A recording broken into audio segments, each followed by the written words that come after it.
Suppose God created out of nothing great big gold letters and put them in the sky, suspended over thin air, all over the world. And they said, "I exist, signed God, P.S., haha, all you atheists."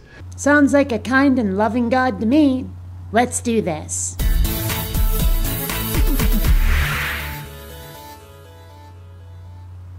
Greetings, fellow space travelers. Bionic Dance here.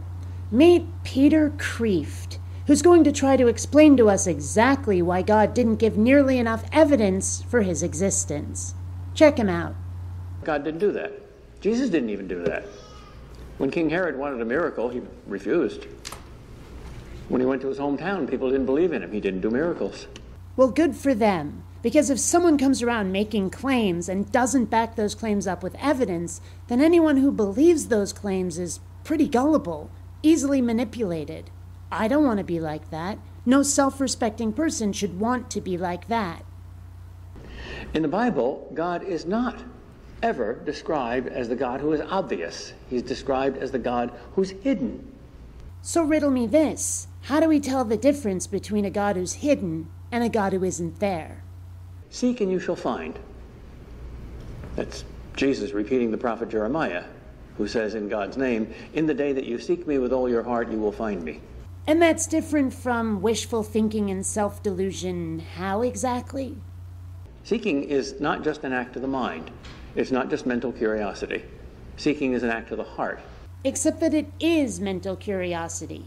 Because this search with the metaphorical heart that you describe is nothing more than confirmation bias, nothing more than a tendency of people to accept as true information that confirms their already held beliefs. If you're searching for God with your heart and you find him, that's not information, that's not data, that's emotion, that's imagination. And it's the very definition of confirmation bias if you accept that as true. God is not just after our brains, he's after our whole selves. And that doesn't sound kind of sinister and creepy to you?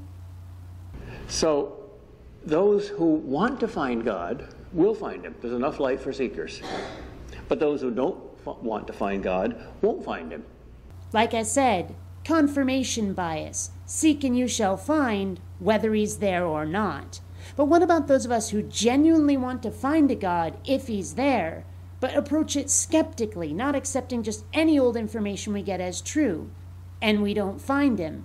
We really did want to find him, but we don't. What about that? Or is this a no true Scotsman fallacy, where if we seek and don't find him, we weren't really looking after all? Another reason is to give us wiggle room, or free will. You see, he's not the Godfather. The Godfather makes you an offer you can't refuse. God the Father makes you an offer you can refuse. Hey, this is a nice soul you got over here. Be a shame if you didn't believe in me and something bad happened to it. I'd hate to have to send your ass to hell. Finally, another reason God doesn't make it easy for us to find him is because he wants us to know two things. He wants us to know not only who he is, he wants us also to know who we are. He's very unselfish. That's the fundamental reason why we have to be unselfish. So he wants us to know who we are, but we have to be unselfish just like him. And that's unselfish. Makes perfect logical sense.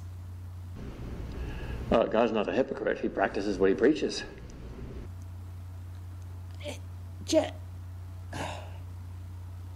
So God is concerned with our perfection, not his. He'd get more glory if he zapped everybody into the beatific vision instantly.